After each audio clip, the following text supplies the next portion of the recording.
All right, my beloved. So I've been given the go-ahead to give you the whole spiel in a nutshell on how this thing we have here works, right?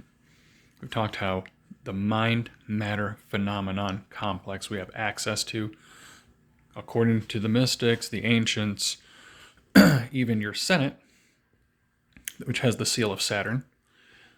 Just some thoughts.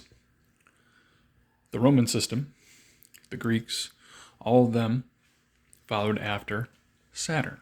Chiron, Kayun, the star god that they realized was eventually a planet. Right? The mind actually comes out of there. Your first time into the reality is from there. Your entrance into reality, right? To be on the physical plane. So, there's dispositions that happen, right? The best disposition is no matter how many times you screw up, you come back, you live a decent life through, and you get sent over to Jupiter. There's spirits in Jupiter too. The spirits in Jupiter don't get stuck. They just come up and back and up and back and up and back. And if there's any disharmony, they get sent back over to the cube. To live a life that's kind of malefic and isn't so great, that doesn't have a lot of the niceties. To see if you're going to use that also as an opportunity to do stuff. Or you might get something that's terribly amazing with all sorts of stuff and see what you do with it. And see if you get stuck there or sent back. You do the right things. There's some stuff you can do. The bargaining for a happy meal is not the one you want. You want to be the mouthpiece. You want to be the guy that's kind of like Bob Dylan, who's telling everybody, hey, you really want to live socially conscious. When we say there's not a whole lot of it, yes, you probably could live some of the Psalms and stuff out. But the way would be not living dogma out and pressing dogma on people, but to live responsibly, right? The best you can. And these are easy things. The burden's not light or whatever. And I know it's corny because it's coming out of, there's some value to the script. Way back in the day when they had somebody and the people didn't know how to read and didn't have access to the script, it was actually okay because they were living out a paradigm that was a little bit better, and then it got really bad, and then it got good, and then bad, went back and forth. It has value, right? Because there was periods of time, and right now, if you look at the Christians aren't rallying up to string people up right now, right? Which is amazing. They came out of that, right? But they were really doing that for a long time. And they don't like to remind themselves. Catholics, Christians, all of them. The cross bearers, they're famous for hanging people from trees or hanging people from tees. And they don't like to be accountable for it. Slavery is a thing. It does happen here, right? In the kingdom, right? Everything has value.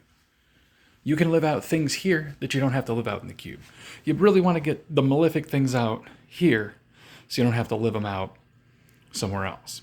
The best thing is to get transferred over to Jupiter, right? And then you live more harmonious lives with splendor, back and forth, back and forth, back and forth.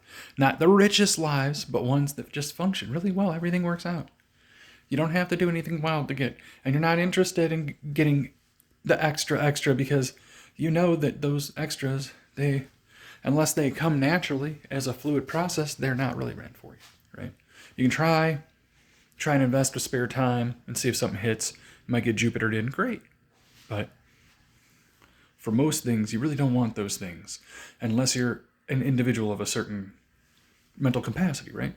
Even with sorcery and stuff. Sorcery still exists, guys. Well, I believe we're going toward a necromantic kingdom where they kill all the technology and the people that are ruling have access to necromantic sorcery.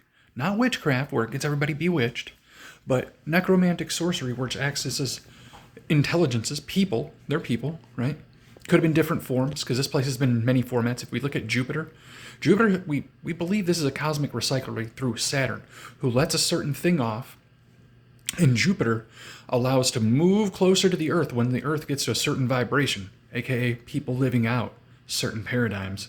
It sends a vibration out cosmically that's picked up, and it's also watched preeminently by the power himself that can divide himself, herself. It's androgynous, right? Because it can reflect itself down as he and she, right? And up here it could be he and she, So I don't want to. Jupiter's the same thing. It's all of us, right? And any fractions we could be, and we've been in many formats. The system of the cosmic recycler works like this. Jupiter comes in close, pulls the moon away from the Earth, and the Earth dies off. And then they reseed it with another thing, which is why Jupiter has so many damn moons around it. Not only that, but Jupiter picks up cosmic crap. But remember, many of these moons going around Jupiter are about the size of our moon. Similar. We believe there was an ancient time where the Earth was even bigger. Well, that makes sense, because we have stuff in Jupiter's gravitation field that's even larger than our moon that would have needed to be that large to subsidize a planet that needed liquid water on it, right? Because that's a function, a tidal locked moon, to get tidal locked, right? They know the moon has something to do with it, right? You need it to support liquid water this close to the sun. It's a cosmic recyclery. When the clock hits, it moves in, sucks the moon away, and moves back out like it never happened, and puts it right back up with the rest of them. And the process restarts. Not someone plays capture the flag, really. We get sprinkled with crap. The people in power change, another polarity rolls, and then basically the moon gets pulled away and the recycler starts over again. Because the polarity goes back and forth and back and forth and back and forth and back. And it always ends on Jove. So Jupiter, these are those planets, there's intelligence in them. It's a net that comes down here. From Saturn, it's like a diamond net. From Jupiter, it's like a hexagonal net that comes down here of mind power. The hexagon's more ceremonial, more splendiferous, right? It's got more to it. It can eventually be a wheel. It could eventually be, it has more form and function, right? You do more with it, right? It's a different kind of, it's an operating system on top of an operating system, right? It's not its own thing. Ultimately, Saturn has the last say, but it's a reflective mind wave system. It's what makes us who we are, right? And it's a polarity. We go back and forth between the two things. Some of us stay in one spot really good. Some of us have situations where we all get some experiences, right? You don't want to be the ones who end up in the trap up there as lost souls, living out many, many, many, many, many things that were because of the authority and opportunity you had.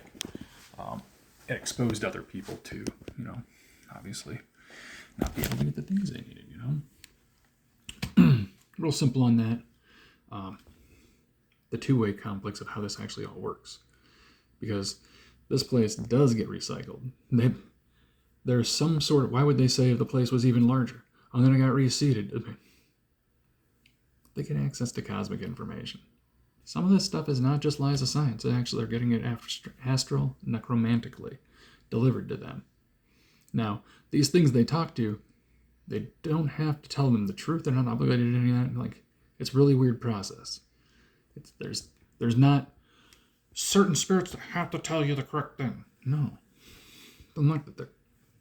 They have preeminent authority of their own information, and you can get access to you through either rights, approvals, appeals, or you get the go-ahead given on you, right? For whatever reason. Or for adjustments needed. Yes, it's a psychosomatic, social, spiritual, physical, material experience, right? That doesn't change. You're working with the same ingredients, just different parameters. And you should be working with parameters. Everybody likes the idea of parameters. Let's not say laws, let's say parameters. Let's work in parameters, right? And I think that's the world we're going toward. I really do feel like hot rocks are coming from the sky from Venus's area to redistribute some of the mind power. There's people in power that Saturn wants in the cube, just like Wojcicki. There's just some people just did too much, and they didn't think about it. They're like, oh, but this technology only does this. I'm like, no, well, it's giving the people access to do all sorts of stuff and watch. You initiated it. It didn't exist before. Remember, they manifested something into reality, right? Computers. Think about it. You can't look under a rock. You can't go under the sea. You can't go up in the sky. You can't open a bird up and make a wire diagram and stuff. This is special information that's given to them. And they lie about where they get it. They're like, oh, it's from scientists.